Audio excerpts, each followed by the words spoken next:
and things were about to go south. So honestly, it crossed my mind not to even rodeo anymore. Apparently, that's also a fine. How much was that one? It was. I did it when like the camera was off of me and like nobody could see it. We've got the world's greatest and guest today. That is Rocker Steiner. Your boy Dale Brisby and Rocker have a lot in common. Both of us are unique, and we do not mind showing it. We get the inside scoop on Rocker's uniqueness and how much he got fined for it at the NFR. He's got a different mindset. Most champions do, just like Dale Brisby. You will too if you go to dalebrisby.com and wear Rodeo Time apparel, just like I am. If you don't wear it, then you ain't no cowboy.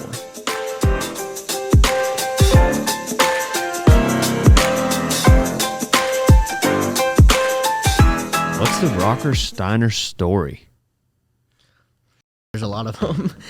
Just the entire story, like start at the beginning. Like you're a bareback rider. You're a lot of things. You could be anything. Mm-hmm. Well, my dad was a bulldogger and he won the world in 2002, and my granddad was a bull rider and he won the world in 73. And my dad was on the lake a lot, and he grew up slalom skiing, barefoot and stuff. So whenever I was born, I on the lake, and so I was on the lake my whole life. So I naturally fell in love with wakeboarding, and I was always in between my dad's legs wakeboarding, and that's where I got my start. I played every sport: football, baseball, basketball, boxing. I swam, but wakeboarding was what I loved, and that's what I thought I was gonna do until I was 13, and I guess a cowboy hat got stuck in my head, and a bareback rigging stuck in my hand. So that's where I am now. And yeah, but why bareback riding? I'm not big enough to bulldog, right? And my grandmother wouldn't let me ride bulls, and I don't know, it was between bronc riding and bareback riding. So I just thought bareback riding was just a little bit more wild, and that's what I went with. Yeah, it definitely is that. I honestly didn't even know what bareback riding was. Yeah. Like at the time, like I didn't know. I just saw a video of it and I was like, well, that looks cool. And so most people's like reaction to bareback riding, like people that are familiar with rodeo, most people's reaction is just like they grimace or they cringe and they think hurts about my back just like, watching. Exactly. Yeah, time. something like that. But you seem like the kind of guy that like you're not necessarily affected by most people's reaction. So when you heard that, what did you think? When you heard people's response to bareback riding? I wouldn't feel as good about myself if I did something and everybody's like, "Oh, I want to do that." Yeah. But when they're like, "Oh my God, you're crazy," I'm like, yes. That's what I want to do. Yeah. So that's I kind of take pride in that and I like it. So, I mean, it's like NASCAR drivers. I mean, not everybody wants to do that, and sometimes you all walk on the wild side a little bit more than everybody else. So that's what I like to do. We talked yesterday. J.R. Verzane and Sage Newman came to the house yesterday, and we were talking. Did a podcast with J.R. and just describing like what you do as a bareback rider, where you go in your mind in the chute to get to the level of fight that you need to be competitive. Mm-hmm. So I imagine, thinking about my first bareback course, I didn't get on very many, but just thinking about the first couple, like it didn't take you long to realize like that level of fight. Mm-hmm. What was that realization like for you? Whenever I was 13, I started, and you're 13, you don't have any testosterone, and you're just a little kid. But whenever I would turn like late 14, 15 is kind of whenever I started maturing a little bit, and I realized that if you just kind of get in fight mode and get mean, that it's actually a lot easier. So that's just kind of what I started to do, and that's when I realized it, because before I would just be like kind of like just nervous getting on and not like fired up. And whenever I started getting fired up and getting mean, that's whenever things started to click and I started getting a lot better. I got so many questions. I'm trying to figure out where to start. So first, well, let me address that. Were you like typically like a little bit of a fighter? Yes, I've always been like that. actually in football practice, whenever I started my first year at Pop Warner, my dad and granddad got kicked out of practice because they had me hitting too hard. How? Explain that. Like, what do you mean they got? Man, they'd just be fired up on the sidelines, and like whenever I'd make a good play, they'd get fired up and tell me good play, and I was a linebacker and fullback, so I got to hit people all the time. So and I was like 12, and whenever you're that age, I wasn't big. I was the second smallest kid on my team, but sometimes kids get scared to get hit or to hit people. So, and I wasn't. So, I always kind of had that about me. And but yeah, the coaches, they're like, can you like calm down? And Dad's like, no. And they're like, well, so you can't come back to practice. And he's like, whatever, like, fine. But it kind of pissed me off. So I kind of didn't take it real easy on the coach's kid after that. What about off the field? Like, were you, because you don't seem like the kind of person that's scared to ruffle feathers. Yeah. So imagine like you're okay with speaking your mind. Yeah, a lot of teachers didn't like me very much. Yeah. That's kind of why I stopped going to school. Right. But yeah, like I was always kind of a troublemaker, and not a bad troublemaker. I just never really took any from kids my age. But I still don't, and I don't like being disrespected or embarrassed. So it seems like you're very okay with standing out. Oh yeah, I love it. Kind of like what you're talking about with like you want to choose the thing that nobody wants to do. Yeah. It's just I mean, confidence is just contagious. I mean, it's attractive, and whenever you're around somebody that's real confident, you naturally start to be more confident. And if you see somebody's doing this thing and you're like, man, I would be kind of scared to do that, but you see they're doing it, they're like, well, screw it, I'll do it too. So it's just kind of contagious, and that's always how I've been. And I've always been the kind of guy that's always in a good mood and always happy, because that's contagious too. So confident and happy is always kind of what I try to be. When you started riding bareback horses, I mean, you're 13, which I understand, everybody agrees that's young. It's your first year as a teenager. But you had been wakeboarding for a long time, and you were really good at wakeboarding. So I think there was probably still somewhat of a shift. It's like, all right, I'm going to go over here and start over with this other thing. I've always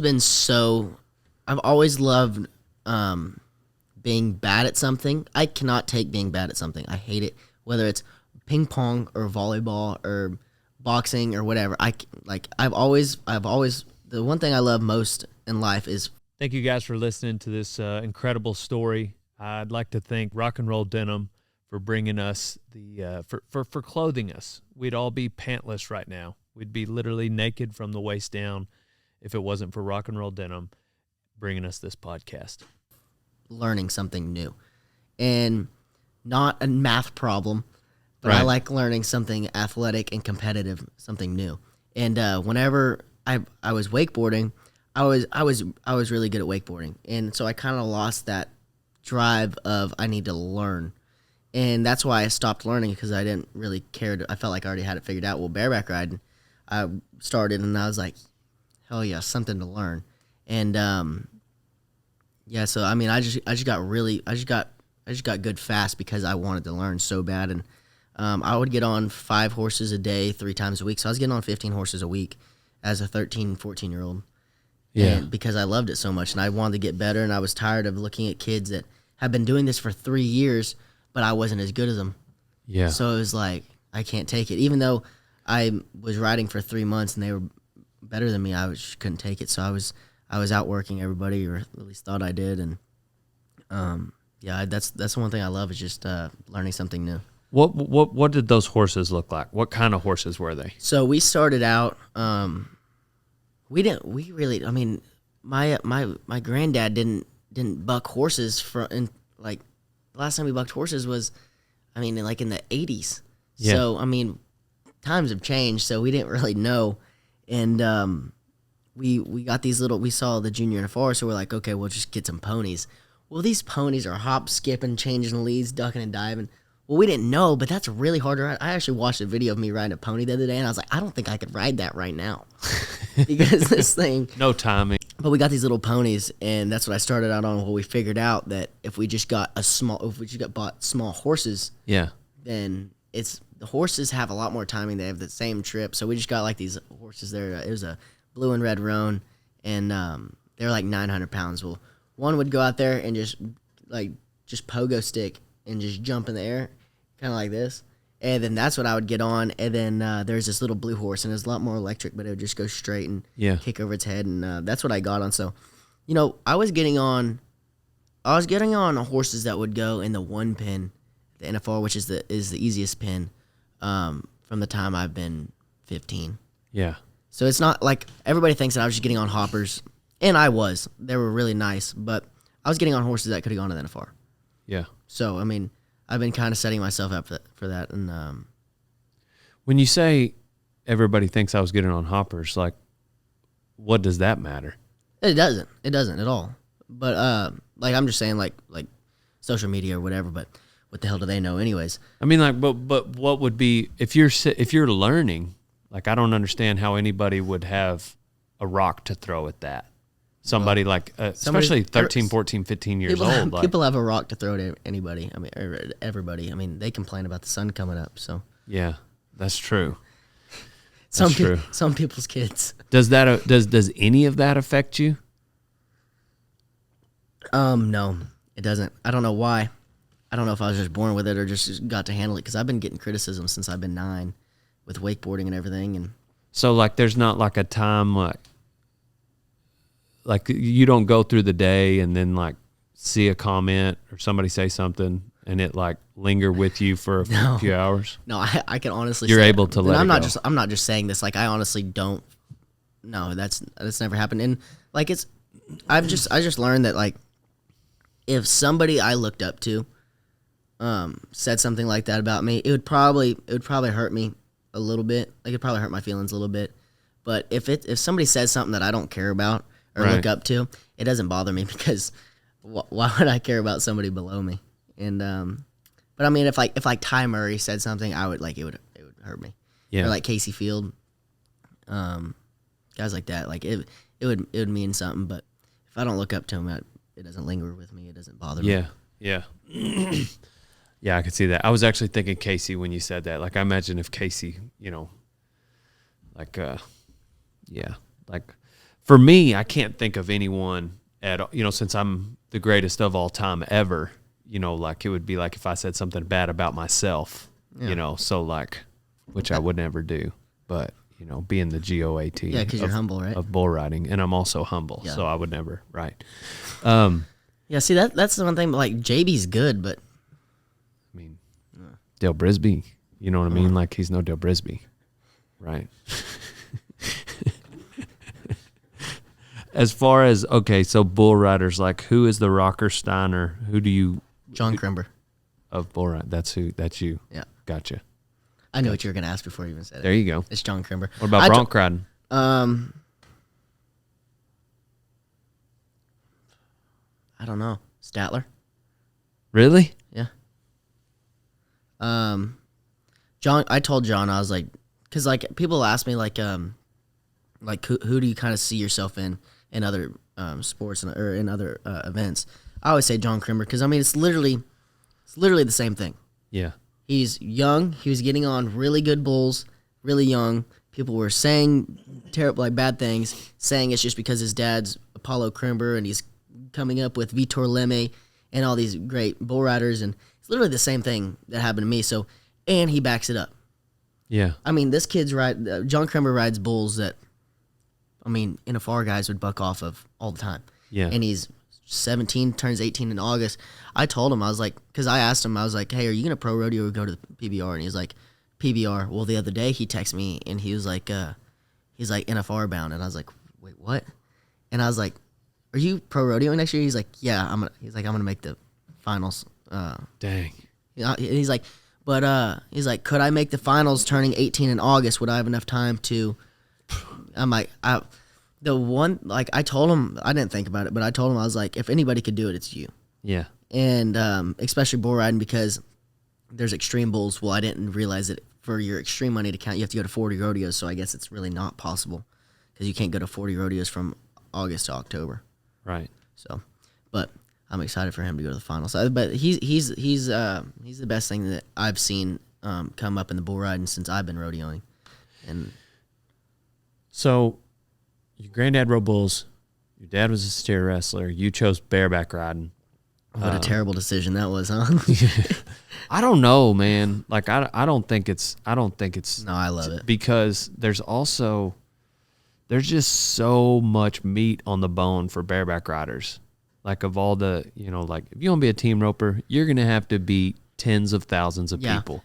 If you want to be a bareback rider, you're gonna have to beat like 8 guys. And that's like the bronc riding right now. Is like, in my opinion, and no offense to any bull riders, but bull riding is the easiest event right now because if you stay on a bull, you're going to win a load of money because most likely there's only going to be a few people. 2 qualified rides in a perf, probably 5 qualified rides in the rodeo.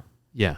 And if there's $50,000 added at the rodeo and everybody falls off except you win $50,000. That's a lot of money. That's a lot of money. Bareback riding, if there's $50,000 added, you're going to win 20. Yeah.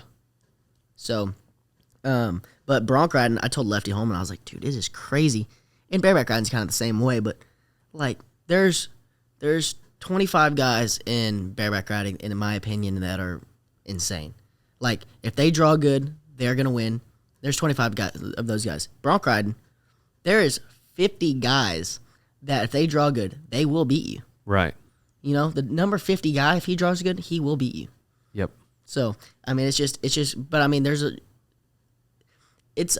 just think bronc riding's a little bit more attractive to young kids because it's not so hard on your body and they look at it as like a longevity and they can do this until they're 40. Well, bareback riding, Bobby Moat rode till he's 40. Will Lowe's like, what, Ford. 55 now? Yeah, Bruce Ford was like 45, wasn't he? Yeah. I saw him in Darby, Montana the first year that we had it up there, and I was like 16, 17. And we were talking, I forget who it was. It might have been like Caleb Bennett. But they were talking, and he's like, hey, Bruce, you remember you remember in 2015 you got on whatever horse? He's like, I got on in 2015? He's like, yeah, you did. And he's like, man, I'm crazy. I was like, yeah, you are. His hands scream bareback riding. Bareback riding. Yeah. And he can still play guitar, though. What can he not do? He's Bruce Ford. I don't know. But, I just, this is funny. I told Will Lowe the other day, because we were in the same set in Houston, and the winner of the set gets a guitar. Well, I won the set last year, and I have the guitar. And Will Lowe wins it this year. And I told him, I was like, Will, if you would have retired at like a normal age, I would have won another guitar. Yeah. How old is Will? 40. 40? Dang. 39, 40. Old. Too old. Too old. His first year at the finals was the year my dad won the finals. Wow. What year was that? 02. 02. And then he came back. No, my dad won it in 03. No, 02. Yeah, 02. My dad didn't rodeo in 03. Will Lowe won it in 03, sorry. But yeah, Will went in 02 and then won it when he was 20 in 03. JR told a pretty good story yesterday that the year JR got hurt, that Will was 16th. And so JR went and gave him all the jackets and all that. And the check that they write, just when you get there, they gave half of it to JR because he made it, and then they gave the other half to Will because he was riding in it because he, got bumped up, and Will gave his half to JR. I thought that was pretty. That's Will Lowe for you. That's Will Lowe. Yeah. I love that guy so much. That's a cool dude. Seriously, to this day, one of my favorite rides, and it's not like the most correct ride in the world, but Will Lowe on Magic Wars. It's this horse, and it's a big black horse, and it's swooping left and right at the finals. Yeah. Oh my God. Which finals? Good. I don't know. It's not even on YouTube anymore. I'm pissed off about it because I literally try to look it up all the time, and that's the ride I used to watch whenever I was young. Yeah. It was Will Lowe on Magic Horse. What about your ride? What's your favorite ride that stands out as of late? Yippee Kibitz at Calgary. The first time I got on it, that's what I always like to watch. There's also a horse called Dancing Queen of Volds that I would like to watch. I won around at Calgary on it, and obviously Virgil. So backing up just a little bit, 13, you're getting on horses. 15, you start getting on some buckers. What happens over the next 3 years before you go pro? 16, Leighton and Cole Reiner move in with me, and it's quarantine, so we're going out on the boat all the time. There's nothing else to do other than work out. So me, Cole, and Leighton were just working out and going on the boat all the time. So, and they would go to rodeos in quarantine, like, every couple of weeks whenever they could. But it was just really just kind of just real fun for the next couple years. Go up to Montana and hang out in the summer and go fish and just getting on practice horses all the time and just working out and just getting ready. Literally from 15, 16, 17 to 18, my 3 years was literally just dedicated to cracking out whenever I was 18. There was no other. I never lost love for it in the practice pen. I always knew that I got to work hard now so I can have fun whenever I'm 18 and make the finals. And but the gap was really just this. Did you go to any AMI rodeos to speak of? I went to Cheyenne, which was a little. It was just in the perf. I remember, and I just was getting on this little paint, and went to that 2 years in a row, and they didn't have it. So I went to those, and I think I went whenever I was 13. I still had dreads. I went to what is it, TYBR or whatever. They had a pony that would just run off, and I'd go get on it. But I think I only went to 5 rodeos. And last year, I only went to 46 rodeos. So that means I went to 50-something rodeos, whatever. You've been to 50-something rodeos total. No, sorry. I've been to 7 so far. Been to 7 this year, 47 last year, 46, 47 last year, and then those 5. But how many horses total do you think you've been on? 400, maybe. 400. 500. Somewhere between 4 and 5. Yeah, I don't know. My grandmother used to keep track. Yeah. And she lost count. How much did you break down film? I still do all the time. I did it all the time. I would always send my rides to Ty Murray, and he would send me screenshots of my body position, and he'd have to draw a line of where I need to be and And I would send him videos of me on the buck machine and ride, sit up. On a high speed, the buck machine goes from 1 to 5, 5 being the highest speed. And I'd get on it and send him a video, and then he would make me sit up, get my hand out, and step off of the buck machine. Dang, while it's bucking. Yeah, and I would do that. I still break down film. I have I just have a folder of all my rides. I have. Dang. Yeah. So I've been pretty we talk about it pretty much every podcast, guys getting started that people that have no connection to the industry. Sometimes I'll get a DM hey, how do I get started rodeoing? And I used to say go to a school, but I think the number one thing now, I've kind of changed my mindset, is to find somewhere maybe a cowboy church or a a rodeo time internship type thing where you can get on choice selected horses repeatedly, maybe work for the guy, maybe it's a stock contractor, but something what's your take on that as far as somebody getting started, specifically maybe bareback riding? Man, I don't know, it's just it's kind of hard to get into, but it's not. If you know the people that are doing it, it's easy. But if you're just from New Jersey and you don't know anybody, the best thing I could say is just find somebody around you that has horses and try to get in with them or work for them or whatever, and just but I don't know. I have a hard time trusting people. If I was in that position and I was getting on a horse that I don't know, I'd be should I trust this person? What is this thing going to do? Right. So, I don't know. I think they should be smart about it and kind of control the environment as much as they can, whether it's come down and most colleges like Clarendon, like Brett Franks would have no problem with somebody coming down and getting on a horse. Right. I would think. So. Yeah, college rodeo is a great place because they want to buck horses.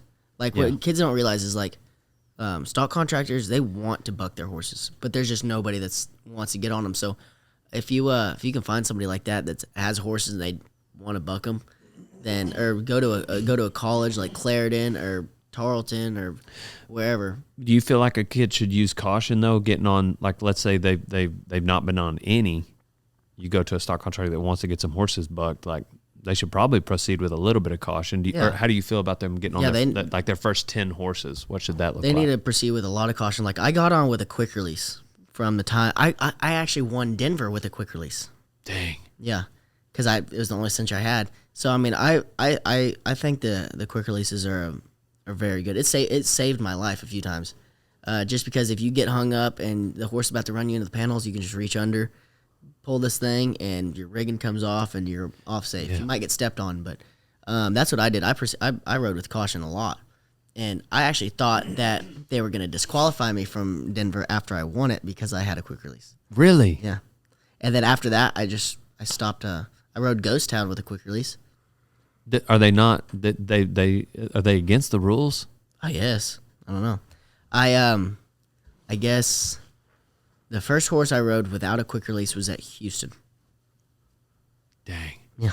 So yeah, Clint Cannon came and helped Kevin get on his first bareback horse, and I actually talked to Clint on the phone the other day, and he told me to get you a quick release cinch. We need to do that. They're great. I'm glad you brought it up.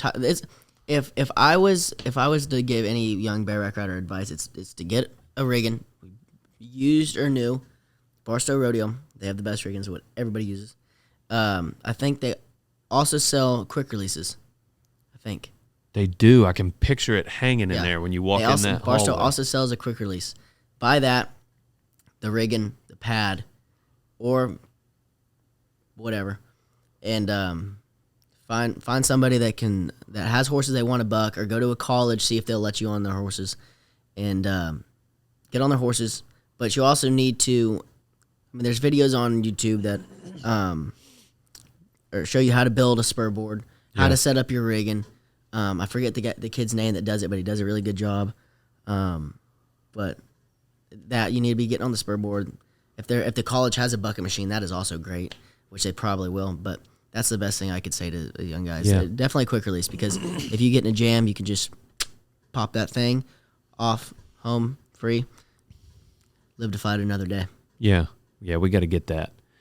I remember back in the day, guys kind of being against them because they said like it would cause someone to get hung up. What if your foot hits the quick release and it comes off? My leg ain't long enough to get down there. Okay. Yeah. You know. Yeah. I couldn't hit it if I tried. Right. There's been times I wish I could have done it. Right. You know. There was one time whenever I was learning, I spurred over this horse's neck, was hanging upside down. And my rigging was so flimsy. It was like a plastic Beastmaster rigging. So I was hanging up.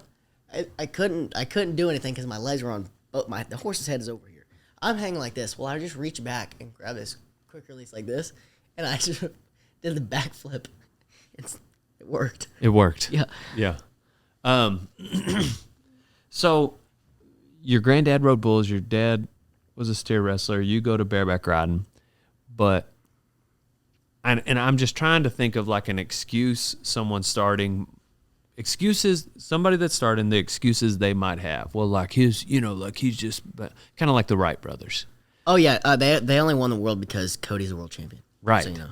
Yeah. Just so you know, Donnie, only reason Statler, Stetson, Ryder, and Rusty they're so good because their dad's a world champion. Just saying. Right. To me, it feels like, I mean. Obviously, your dad did a completely different event. Your granddad did a completely different event. But you had to, like, just watching their mindset. They were just winners. Yeah. It's, if you run with the dogs, you get the fleas. And I've always run with the best friends, and my family's exactly who I want to be. And I've always been around people that I want to be like, and luckily I have a dad and granddad that I want to be just like, and some will say I am, and but that's why, honestly. Yeah. And then you chose to take advice from. Some people just don't have that, and it's sad, and it kind of shows. And I don't know if they mean to act like they do and be jealous or criticize somebody, but it's kind of sad, and you just kind of have to feel bad for somebody that has nothing better to do than sit online and criticize a young kid. Yeah. So on that note, like, you're super pumped up. You get your NFR, like, you get a fine. Like, what do you have to say to those people that are now, like, mad at Rocker Steiner because you got fined? Made a lot of money off that. You did? It cost me money, but it made me money in the end. Really? Yeah. How so? Just marketing. Yeah. Marketing. It never crossed my mind to be frustrated. Like, it blew my mind that people were, like, frustrated with. Well, they've been waiting. They're like, this kid's gonna mess up sometime, and we're gonna snap. Yeah. We're waiting, and then it did, and they're like, here's our moment, and then, then followers just shot through the freaking roof. Yeah. It never crossed my mind to be. I was with Co Wetzel golfing yesterday, and I said something about the fines, because I was losing a lot of balls, and I was like, between me losing all these balls and my NFR fines, I don't know if I can afford any more golf balls. And he's like, man, I went out there, I played a show out there, and we got to Vegas, and he's like, seriously, it was like all anybody could talk about. And he's like, I just like naturally thought that like it would be bad. And he's like, I watched it, and he's like, I don't know why that would be so bad. Like, it's just, he's like, if I can see anything, it's just straight passion. And I was like, man, some people just don't like somebody that's different, or not scared of what's gonna happen.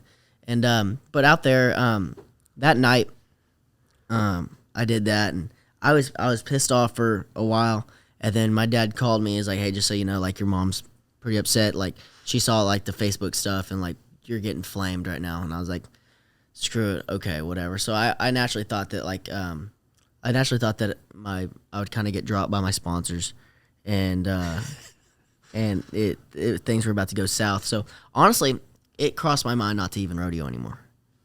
Hope you're enjoying this episode of Rodeo Time. Rocker Steiner. Please check out dalebrisby.com for all your apparel needs. That's where Rodeo Time lives. And if you want to look and feel like a champion, then that's where you're going to need to go. RodeoTime.com. No kidding. Yeah. I was like, if it's going to be like this and people are going to treat me like this, they don't deserve Gotcha. They don't deserve what I can bring to the sport. And Gotcha. I was like, I'm young enough right now, I can do whatever I want. And if these people don't want me, they don't respect me, I'll leave. Right. But then a switch flipped, and I was like, you know what? Screw them. They're stuck with my ass, you know? So, but it turned out to be a great thing. And, you know, like, the next day, like that night, that was like one of the first times I've kind of cried. And I cried on the ride home, and was upset, and my family was crying. It was terrible, and it was just because we didn't know what was going to happen. It's not because we were upset about what I said or what I did. We didn't know what was going to happen. Yeah. We didn't know. I mean, it was just, that's never happened. Nobody's ever done that. So it's like we're messing with a whole new realm, you know. Yeah. And so we were all upset, and I mean, it sucked. But the next day, you know, we're like, screw it, let's go kick some more ass and finish this thing off with a bang. And it didn't take you long it looked like, for you to rebound. Yeah, you know, I just I felt, it was so weird. Like, I don't like, if I'm ever like, man, I'm bored, I'm gonna post something on Instagram, it never does well. Well, at the finals, I didn't post like my rides or anything, and didn't post during the finals. Well, that happened, and the next day I just felt like I was on social media, and like people were posting stuff, and I just felt like the world was just like surrounded me, like just like waiting for me to post. So I was like, we got to do something cool. So I had this picture on my phone of me in like leather pants and like a chain link vest and like this weird jacket that my uncle gave me and like blonde hair and a bandana and like these wire sunglasses. Yeah. And it's the most punk photo I have on my phone of me. Yeah. And I was like, what's something that like really is going to piss some people off? And I just like scroll all the way up to the top. I was 16 in that picture and I hit it and I was like, what's something like, cause I wasn't going to apologize. I was not going to apologize. And, so I was just like, I'm like, I don't even remember what I said, but seriously, like the likes that I got and the shares, like there was like here. Let's see. I remember you posting it. I don't remember what happened. I remember seeing the picture. I don't remember crazy. what happened. We're gonna go to. Let's see.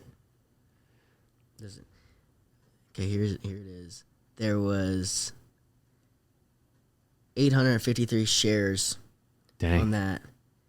And then the one after I won the round, seriously, my follower, like, social media took off. It was insane. I've never seen anything like it. The one of me holding the round buckle had 2,593 shares. Dadgum. So, like, followers went, right. Just because I said something apparently wrong in the arena. Yeah. And I was like, this is awesome. And then people are like I'd walk in the locker room. The guys would be like, are you going to get fined tonight? I'm like, I hope so. I'm going for the fine record around here. Yeah. I'm not going to break any records around here except the fine one. Hey, a record's a record. A record's a record. You know? Yeah. But apparently I didn't because I texted Cody Oil and I was like, hey, what's the most you've ever been fined at the finals? He said 10 grand. I was like, you got me. You got me. By 500. You got fined 9,500 total? Yeah. How many different fines was that? 7. 7? There's all kinds of different ways guys can get fined. It's crazy. It's crazy. So, like, there's 3 buck and shoots on each side?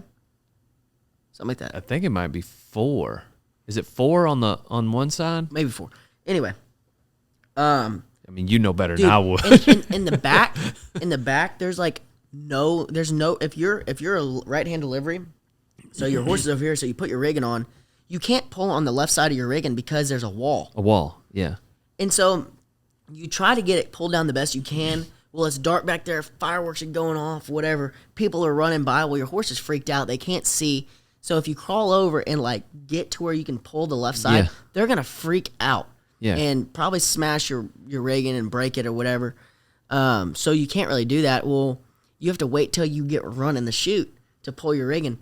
And then you have to tie your glove on. So your horse runs in, you go to pull your rigging, go to tie it off, and they're like you're pulling your rigging, they're like 2 ahead of you. Well, they want your glove in, your hand in your glove like 3 horses before you go. And if you don't, you get fined. So that's $250. And the next time it happens, that's $500. Oh, the yeah. next time it doubles. happens is $1,000. Yeah. And then if you ask for a reride, apparently that's also a fine. Just ask him because you talked to the judge. Say, hey, reride? Fine. Yeah. Then apparently if you say they don't like that either. How much was that one? It was $2,000 for $2,000 for her harassment and $1,000 for intimidation. Oh man. Yeah, but it was a good time though. I had fun. Yeah. Well, I'm sure you learned a lot. You got to get, and I'm sure it gave you. I can't wait for this year's finals because I know even the people that don't like me are going to be watching because they're going to be like, what's he going to do? Yeah. You know? Oh, but nobody saw this. Nobody saw this except Casey Field. I think Casey Field's the only person that saw it. And before the 5th round, I had cornrows because I went home after the 4th round and I was pissed off and kind of crying. And I was like, what can I do that's just going to just piss everybody off? Because that's how I think. You know, if they're pissed off at me, if I do something I don't feel like is wrong and they're pissed off at me, I'm like, oh, watch this. Watch this. You know? So I go get cornrows and my whole head's cornrowed and I look like a little midget wrestler. And I get in the locker room and Casey's like, Rock. He's like, I understand you. He's like, I understand you. I've been in your position before. Just smile. He's like, it'll kill him. Just smile. Yeah. And he's like, see, smile. And I was like, I didn't talk in the locker room the next day. I was just so frustrated and pissed off and kind of sad. And he's like, just smile. And so like I was like, okay, whatever. Well, before I rode, I took a piece of tape and put it on my shaps. While I rode, I was like 87 or something. I don't know. I won 5th. And I was walking back, and Casey looks at me and he goes, and I just take that piece of tape and stick it on my mouth and walk out. He's like, that's not what I meant. I naturally, like my first idea was before I rode, like tie my glove on and take a piece of like the roll of tape and ride like that, and like wrap it around my head and put my hat on. Yeah, but I figured the judges wouldn't like that very much, so I did it when like the camera was off of me and like nobody could see it. But yeah, I think that'd be funny. Like every time, like hear the score. Yeah, walk out of the arena. That's hilarious. I didn't see that. I didn't notice that. But I don't know. I mean, the cameras go to you after a ride. They go to everybody. They want to see the reaction. We want to see. But if they don't, the thing is I understand that you want to get the reaction. If it's a good ride, if he's gonna be happy, if you're gonna find somebody because they said something or acted bad, don't put the camera on them. Right. You know? Yeah. Yeah. Like if you know it's going to be a bad, point. if you're going to know if you know it's going to be a bad reaction, take the camera off of him if you don't want everybody to see. Oh well, he said this. It's bad for television. Well, get the camera off me. Yeah. You know. That's such a good point. Yeah. Why are you filming then? Yeah. If you don't want people to see, turn the camera over there. Right. Yeah. Dang. You feel like you got thicker skin leaving there? Oh yeah. That had to harden you. It seems like ever since like I got hurt at Pendleton, couldn't walk, like it was in a wheelchair for a month, and then that happened at the finals. It's seriously like I matured like 5 years in like 2 months. Yeah. It was crazy. I imagine there's other stuff going on like in traffic, whatever, that just like doesn't bother you because that happened, you know, like kind of like battle hardened in a way, you know. Yeah. Well, at least I can. This happened, but at least I can walk. You know. Yeah. Yeah. Some perspective. So. How are you doing this year? How's this year shaping up for you? Really good. I'm healthy. Everything feels good. I'm about to get on a practice horse today. I have like 50-something thousand won. I'm like 3rd in the world or something. And it's looking good. You know, it's looking like it's going to be a good year, and I'm excited. And I can't wait to get back to the NFR. And I really can't wait to get to some of the rodeos I didn't get to go to last year, like Salinas. I'm going to Red Bluff. I get to ride at Clovis. I rode at Clovis last year, but it was like a month after I hurt my knee, so my knee wasn't healed, and I got on a horse that bucked, and my knee was not ready, and it gave me some hell, and I didn't ride good because of it. And I'm excited to go to the rodeos that I didn't get to go to last year. Like, you know, like St. Paul, I didn't get to go to St. Paul. I didn't get to rodeo over the 4th of July. But I'm just excited. Are you getting on a lot of practice horses? Or you just feel like you hadn't been on? No, I just haven't been on. And I got a new rig, and I want to try this new rigging out, and just been getting on the spur board and the buck machine and working out and feeling good, feeling healthy, and just kind of wanted a little tune up before I head out to San Angelo. I go to the shootout Saturday. I didn't draw good at the rodeo, so I didn't go. I went up to Nashville and hung out with Kid Rock. I saw that. Yeah. How did that happen? So I don't know exactly how the first encounter happened with my agent, because she talked to my dad, and I don't know exactly how that happened, but pretty much what I was told was after the 4th round, they saw it and they wanted me to come up to their box and hang out. Kid Rock was at the rodeo. Yeah, he was at the rodeo, and he came up. He's like, that's my style. Yeah. I want to hang out with that kid. Yeah, well, I go up there, hang out with him, go to dinner with him. Dana White shows up to dinner, and he's super cool. I told him I was friends with the Cowboy Cerrone. He's like, oh, yeah, I could see that. Well, they could start calling me Spicoli from Fast Times at Ridgemont High. And then we start hanging out. Well, I meet a friend of Bob's, Kid Rock's, and his name's Jason, but they call him Braveheart. And me and Braveheart got to be good friends. We text all the time and just chatted up. Well, didn't draw good, and so a girl that I'm in. This is way too much information, but a girl that I've been hanging out with was like, let's go to Nashville, and so I was like, okay, I was like, let's go next weekend. And so we went up there, and I told Braveheart, and I was like, "Hey, I'm coming to Nashville. Are you gonna be around?" He's like, "No, I'm not gonna be there, but I'll get you in touch with Kid Rock." And I was like, "That's not really what I was asking. I was asking if you were gonna be there, but cool." And so we get invited to go to dinner with him at Bob's house, and Ernest is there, and like flower shops, you know. Yeah. Well, I've been kind of friends with him. Ernest actually also followed me from the 4th round incident. Dang. So it's like all these people is like I'm meeting because I Yeah. said, you know, it's so awesome. And, well, he's there, and Bailey Zimmerman and Audrey, Kid Rock's fiance, and we're just eating dinner and hanging out, and he's just such a good dude. I mean, he's completely normal, and I mean everything he says is funny and witty, and if you say something that's not funny, he'll tell you it wasn't funny. Which I wasn't that guy. Yeah. But he's a great guy, and Audrey's super cool. Ernest is a great guy. Bailey's real down to earth, and So you hung out with him that must have been like a couple of days after he made that Bud Light post, huh? yeah, I feel like that went all over the internet. Oh, that man. little 18-second video he dude, made. It was crazy. I brought him a bottle of whiskey as a gift, and I was like, "Hey, I brought you a gift or whatever." He's like, "Oh, thanks, man." And I was like, "I was gonna bring you a case of Bud Light, but I figured you wouldn't have liked that very much."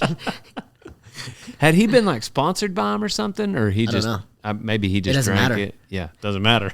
Man, I think it's so cool that somebody can be that famous and be as successful as like. I mean, there's celebrities, if they did that, they're canceled. They're done. Oh my gosh. Their lives are done. Kid Rock, it's like he just gets bigger and bigger. He doesn't give a throw gas on the fire, and he just walks through it. I mean, it's crazy. I love it. Well, that had to have been why he asked you up to your booth in the 4th round, just because like I don't he know. knew that you didn't care. Like, I guess I haven't seen the video, but I guess there's a video out in Vegas of Luke Bryan at a concert, and I guess he stopped the show, and he's like, "Hey, who's that long-haired kid that doesn't give?"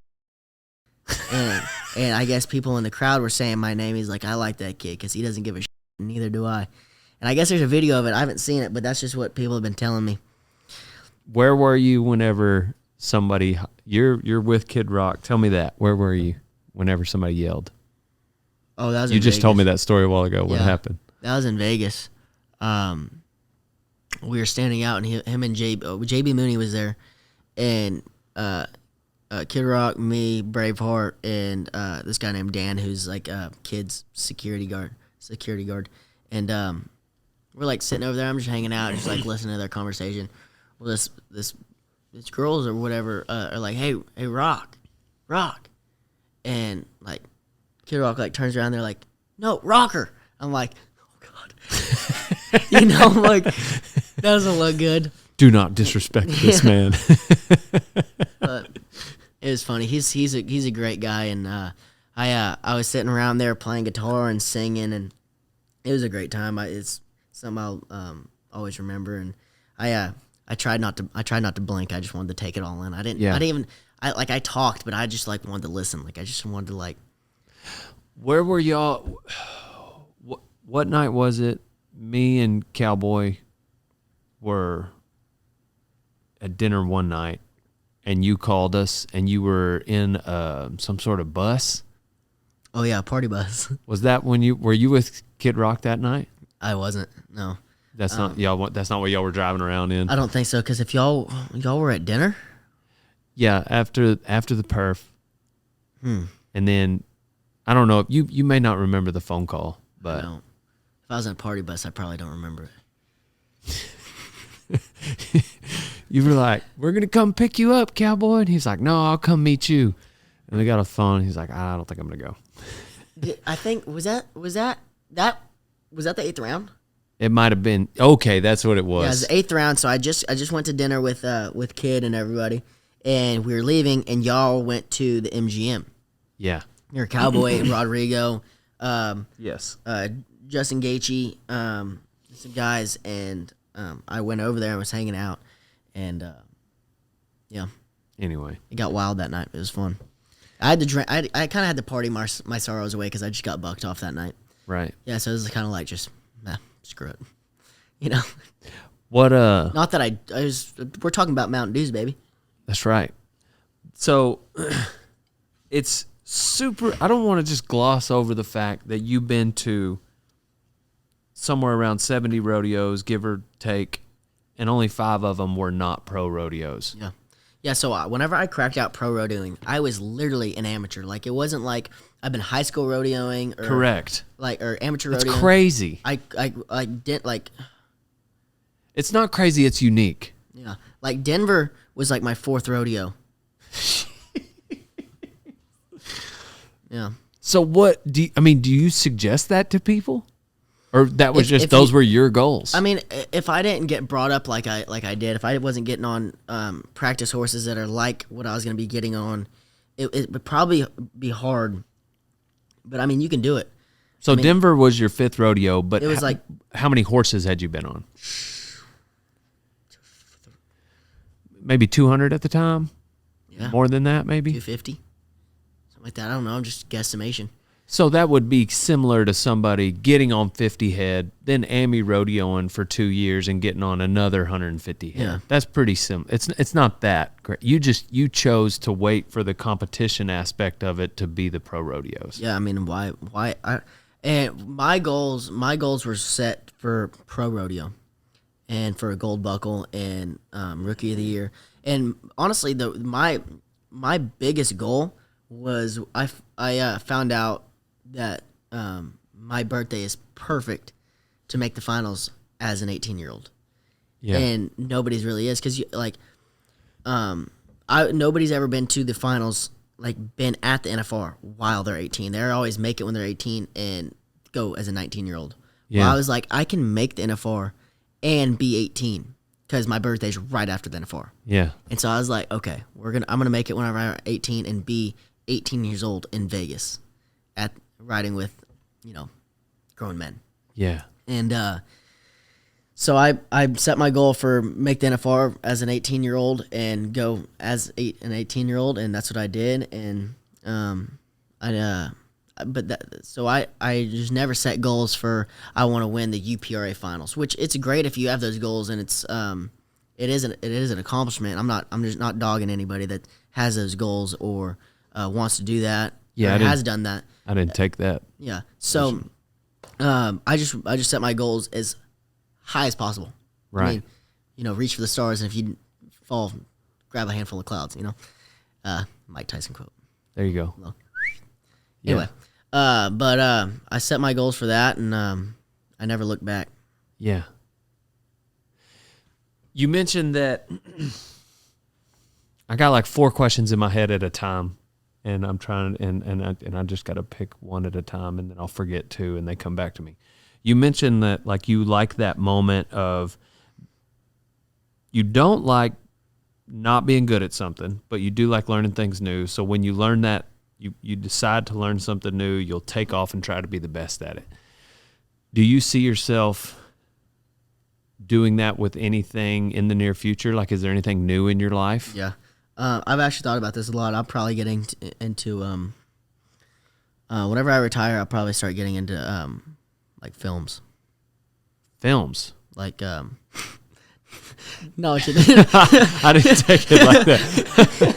It just I'm saying movies. Yeah. Do you want to be an actor or you want to run the camera? No, like I'll probably be an actor.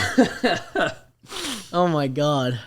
The moment you smiled, I was like, no, I didn't take it. You didn't mean it like that, and I didn't take it like that. I've been thinking about this a lot.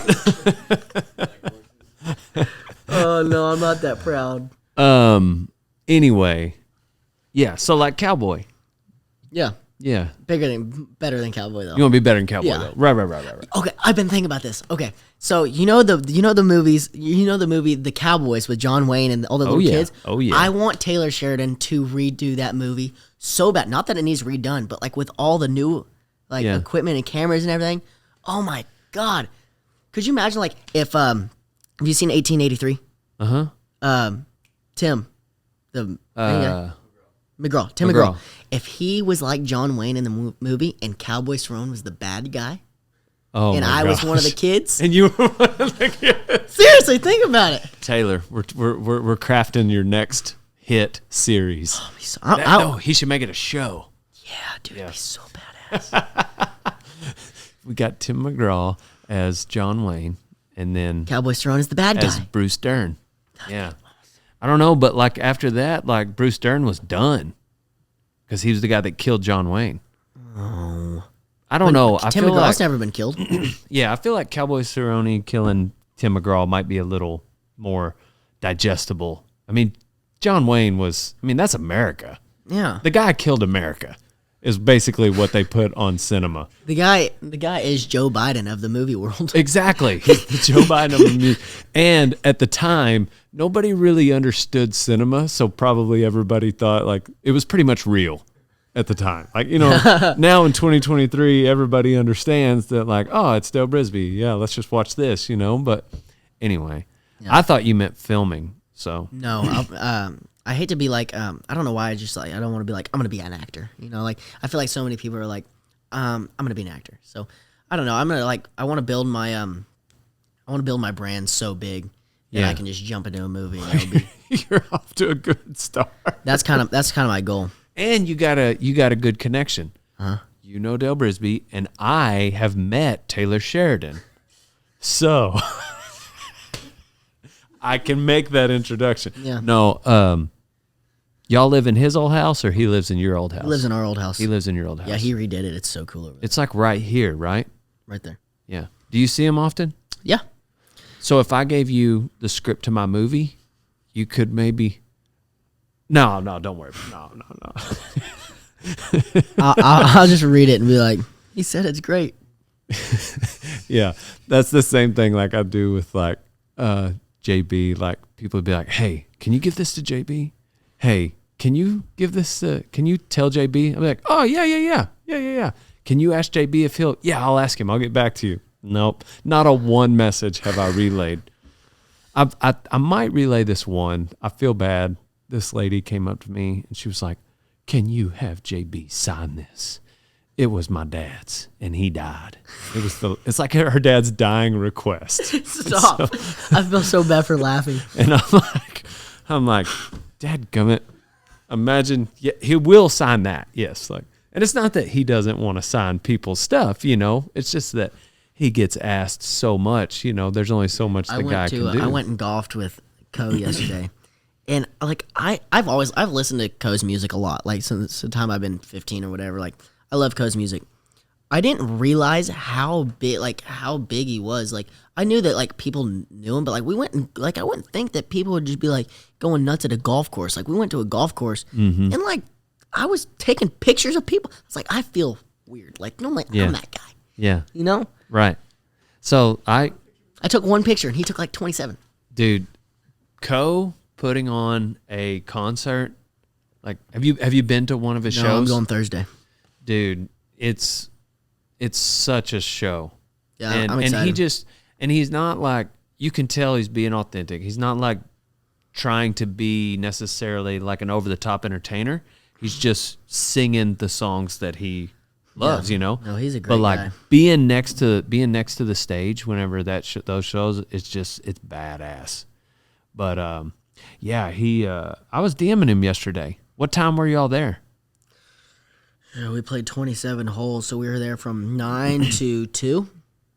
Because we're talking about going noodling. No, he actually told me. He asked me if I have done a podcast with you, and I was like, he's like, have you done a podcast with Dale Brisby yet? And I was like, no, I'm doing one tomorrow. And he's like, oh, cool. He hit me up, and I was like, are we about to do a podcast together? I didn't say that, but I was like, this is gonna be really cool. But he's not here, and He's like, what's he like? And I was like, oh, he's a great guy. Kind of, he's a good guy. So I DM'd in the last few days 5 people, and Co was one, you were one, Tim Kennedy, and George W. Bush. Damn. So why am I in that group of people? That's the group of people you're in. Oh my God. Yeah, they all said yes. They'd Can do you a get podcast. Margot Robbie on one of these things? I can do. I mean, I'm sure. Yeah, maybe I can fit him into the schedule. Yeah, him. But yeah, he sounds cool. So you said that when you retire, like you're not already thinking about it. No. Yeah. I mean, you always got to plan for what's gonna happen after you're done. I mean, I never know when I'm gonna be done. I don't know if I mean, I could get hurt. I could get hurt and be done forever. I mean, it's just I've always just kind of had a plan for what I wanted to do, and I didn't know if I wanted to do like I mean, I don't know. I could even race cars whenever I'm done. I don't know. Yeah. But I was mic'd up in Houston, and we were talking about like essentially Donnie was like over. I don't know if you saw where he was positioned in Houston, whatever, and I was on the back corner, and I was talking to Donnie. He was filming me, like he obviously couldn't talk back, but like, and I was like, all right, we got Rocker Steiner up, and I mentioned I was like wakeboarding, bareback riding, but could have done anything. Maybe been a Navy SEAL. Have you ever thought about the military? Yeah. Or did you? I'm sure now Yeah, you kind of you're down the road on this thing. Yeah, Because you got I a lot have. of military friends, like Tim Kennedy. You know, if something happened, I would go. Really? Yeah. Which branch? You know, I would like to be I think being a SEAL would be really cool, but I don't know how comfortable I'd be in the water. Cuz I mean, like I don't know, there's some the water's always kind of spooked me a little bit, even though I'm a wakeboarder. Like it's just unknown, and like if something happens, like you're like a human's defenseless in the water with a shark or whatever. Not and a Navy SEAL's never even been killed by a shark, I don't think. But it's just spooky, They and all weird. talk about being scared of it, though. Yeah, it's just, but like Pat Tillman, him and his brother, I believe, enlisted after 9/11, and they went to the Army Rangers because they didn't like the water. And an Army Ranger is, from my understanding, pretty much the SEAL is just no water. Yeah. So I don't know. What other surprising? I mean, like, dude, I've been like so surprised about 5 things right now on this podcast. Yeah. What's another thing? Like, for instance, you want to go into film after this. What's something else that's surprising about Rocker Steiner that people don't know? Like, I bet you can play the piano or something like that. I play a lot of guitar. Okay. I play a lot of guitar. I play a little bit of drums. Yeah, I do a little bit of everything. Yeah. Do you want to talk about your friend? My friend. All your other friends are getting married, and you talk about you just ran off to Nashville with a girl. You brought her up. Oh, no, you brought her up. No. No. I brought up Kid Rock. I didn't bring anybody up. You're not getting married, though. No. No, Dale. Shut up. Who are you rodeoing with? Because they did get married. Mason Clements and Waylon Bourgeois. Okay. Sweet. Yeah. So I asked Waylon if he wanted to rodeo, and he said, "Yeah, I'm down." So me and him are going out to California together. Mainly, I picked my traveling partners of really tough guys and guys that are really like pretty big. So this guy has a couple bodyguards at all times. Absolutely. Yeah. Yeah. I would not. Waylon's neck is like this big, and his arms are just like naturally like that big. I'm like, how? Is there anybody else getting on around here? No, just regularly. Me. Who's living right down there with the camper? It's just in there. It's just there. Okay, gotcha. Yeah. Sweet. Yep, but yeah, there's nothing too surprising that I do. Just kind of mess around with a little bit of everything. Yeah. And then you're just focused on what's your routine as far as like throughout the week if you're not going to a rodeo that day for bareback riding? You know, get up,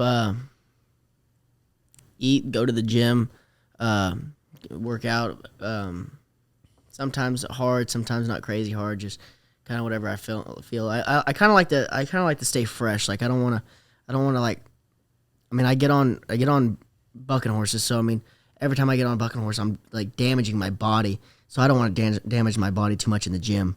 Right. So that's my excuse for not working out that hard if there I you go. catch on. But yeah, it's better to underwork than overwork. I got you. But do that. Is there anything unique you do, like you do ice baths or sauna or anything? Yeah, I get in that. I made a ice bath. It's just a meat cooler, and you just like put like caulk and so water can't drip out, and then you just put water in it and plug it in. Yeah, so me and Rodrigo Donoso built that. I say I built it. He really just did it because I wanted to help, and he wouldn't let me because he wanted to be the boss. Yeah, and you're okay with that? No, I'm not. I was pissed off. Oh. But I do that, and we have a sauna. I get in the sauna and sweat, mainly because I didn't work out that hard, and I really just feel like I should like sweat. Yeah. So, dude, we got a sauna. I freaking love it. So much. Yes. Roll through a couple towels worth of sweat and then jump in the ice bath. That's money. That's money, dude. That's money, dude. Yeah, but and then I do like a lot of sprints, like keep my fast twitch muscles working. Yep. And firing, and then like I put my rig in on a saddle horse and ride around, and my dad will get it on like a lead line and run it in a circle and get a feel for an animal, and I do a lot of that. Then I play a lot of golf. Golf is so similar to rodeo, like you're playing good, you're playing bad, you're playing good, you're playing bad. Like it's so much like rodeo. And I mean, if you're not in a good mood, or you're down, like you're not gonna play good. And if you're like pissed off about a shot that you just hit, you're not gonna hit the next one very good. So it's like if you're pissed off at this rodeo, you're not gonna do good at this rodeo because it's your energy. And if you don't have good energy, then you're not gonna do good. So I play a lot of golf because of that, and I've gotten a lot better because of that. And like my dad will get pissed off about something, like a horse I drew or something. And I'm like, Dad, you would suck at golf. He was actually really good, but he's a head case. But yeah, I do that. Then I go out on the boat a lot, hang out with my friends. I just kind of live, whenever I'm home, I try to live as normal of a life as I can, just because whenever I'm gone, it's just so foreign, and it's just so much different. I don't get to spend time with my friends and go on the boat like spring break. I mean, everybody goes to the Bahamas or they go to Cancun or whatever, and I'm at Houston, which is great. But like I'm at work while everybody's having fun, and I kind of take pride in that, because it's like while y'all are out being degenerates, not being degenerates, but like while y'all are out having fun, I'm working. Yep. But whenever they're in school, I'm out just going on the boat and messing around. So it's like kind of like opposite, but sorry, go ahead. But I just I don't know. So one vibe I get from like your dad, your granddad, yourself, especially with the relationship you have with them, and I assume the relationship you have with like maybe your traveling partners, like one word that comes to mind would be like loyalty. Like especially, like I read the book between I think your uncle comes up not only in Tim Kennedy's book but Dakota Meyer's book. Mm-hmm. Yep, he's friends with Dakota too. Yeah. And I don't think he does come up in both those books, but like that family, your whole family, it just seems like loyalty is important. Can you speak to that? Yeah, I have a very tight circle. We all do. Yeah. And like the Steiners, we have a very tight group. We don't have many friends. We don't want many friends. We want good friends, and we want best friends. Like I can't name my best friend. I have if you're my friend, you're my family. Yeah. And I push my friends to go to big places, and they push me. And if I'm around somebody and they're not making me better or pushing me to be better, and I'm pushing them to be better, I don't want them as a friend, because I want to be lifted up. I don't want to be taken down. Yep. And life's too short, and your career's too short to have somebody dragging on you. But Steiners, we all feel that way. And, that's why our circle's so small. But our circle's so small, but everybody's lifting us up. So, so the people that are lifting us up and the people that are in our circle, we're loyal to them forever. Yeah. And you just never bite the hand that feeds you. And I'll never understand why someone, I don't know, when somebody's helping you out and you stab them in the back, it's just, I don't know how that, I've just never thought that way. But my friends that are in my circle, I'll love them forever, and they're my family just as much as they are my friends. Whenever, so like, was like most of the industry kind of a fan and watched you progress via social media, and then we came over here. I think it was 2020. I think it was quarantine year. Yeah, when we bought horses and put Donnie on his first bronc here, and because you had that one horse that was just perfect for that, and the atmosphere whenever we got out of the pickup was immediately positive, and what's the word?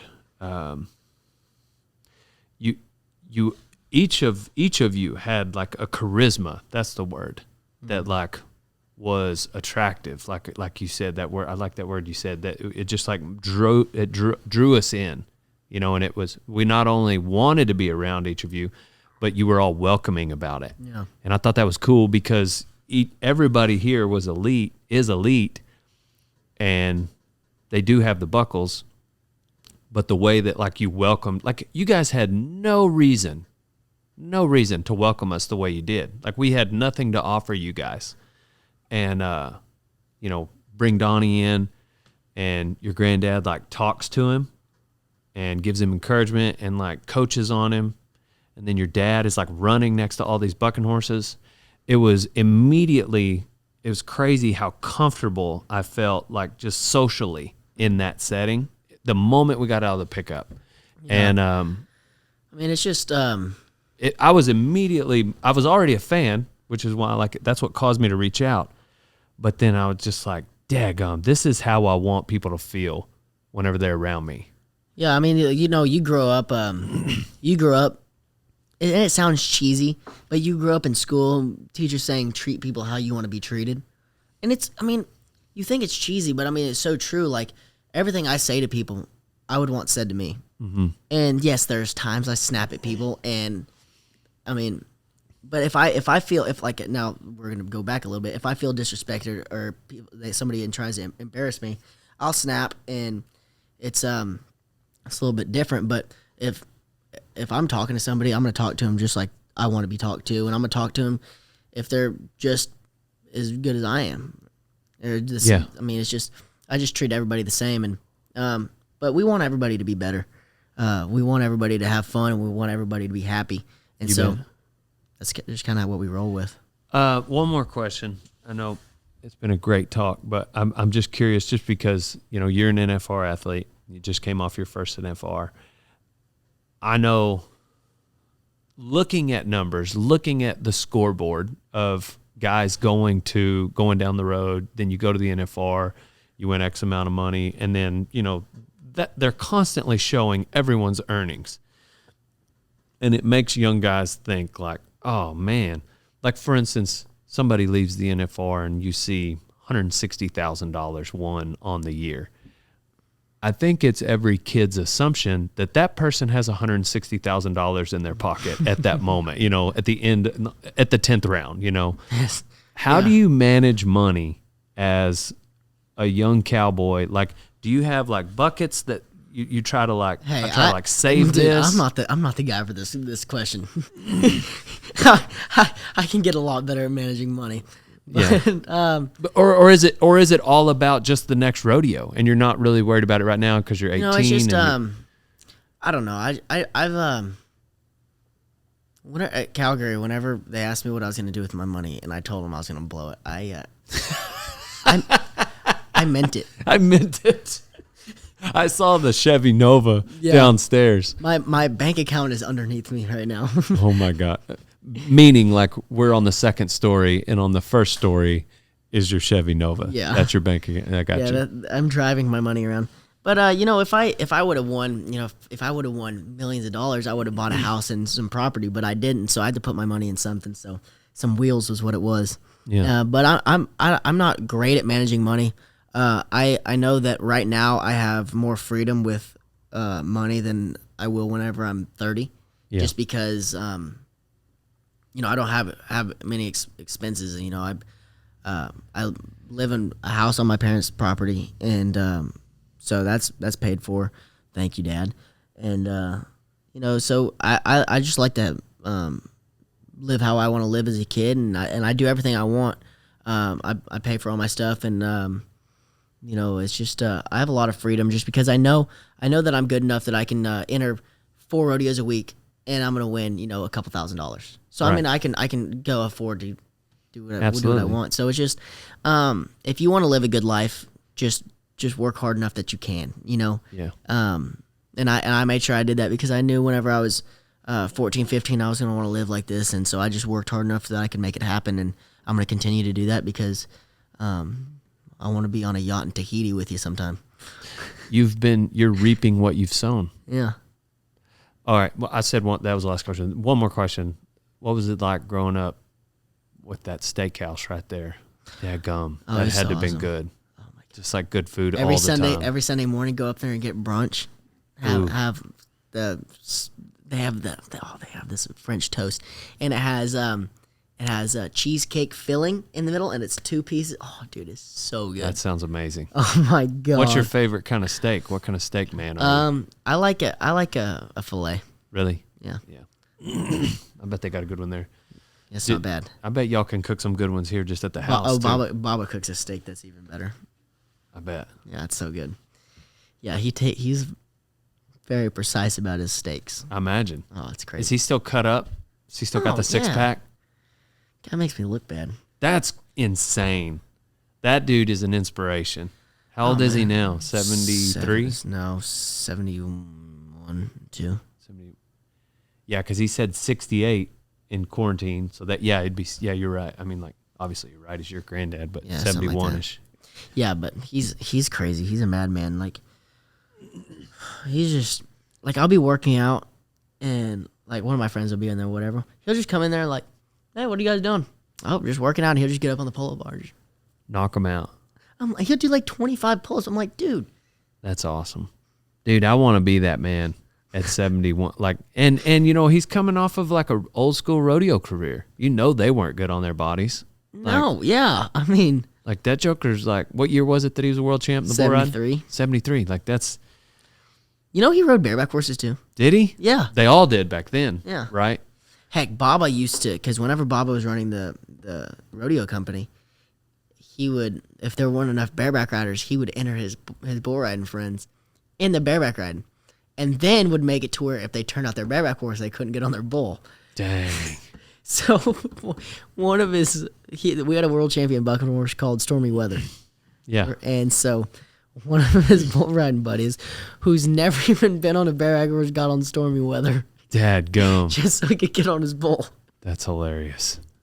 Could you imagine if I did that? If I did that now? That's some old school pranking right there. Oh my God. Yeah. Yeah, I heard there used to be like more bareback riders than there were bull riders back then. Yeah. I watched a video because at the steakhouse there's like a TV playing all the old bareback riding and the bull riding and whatever. All the old. That's the kind of steakhouse I got to eat in. And I was watching this bareback ride and I was like, if that's how it still was, I would not be a bareback rider. There's no way. I'm not going to. These things, like, Yeah. it's not even close to what it is now. Right. Not even close. Yeah. Yeah. And the Reagans are like stood up above the horses' withers like that far. Yeah. No thanks. No. Man, thanks for having us out. Yeah, thanks for coming. It's been fun. I appreciate it. Everybody, go follow Rocker Steiner. Different. Built different. Yeah. And not afraid to Act different. Act different. Yeah. Yeah, but maybe we'll do another one out in Vegas at the NFR or something. Yeah, with Co Wetzel. Yeah, I want to do one with Lefty Holman and Dawson Hay. Yeah. That'd be fun. I sat down on there. What was theirs called? All in. Do they still do it? I haven't seen a new All in. Yeah, They because did some. That one sucked. This one that we're gonna do with them will be better. Yeah, right. Their podcast sucked. Lefty will never be as good as his dad was. Yeah, he's just a coward, just like his old man. Well, we're on to the next one. Thank you guys for listening. Oh yeah, we usually wrap these up with life advice. Life. I don't know. I'm 19. How can I give life advice? Well, if you had to, what has helped you? What life advice do you try to listen to? There it is. You can't fail if you never quit. You can't fail if you never quit. Yeah. I love that. Well, when life hands you lemons, put a bull rope on them. Pow, pow, and on to the next one.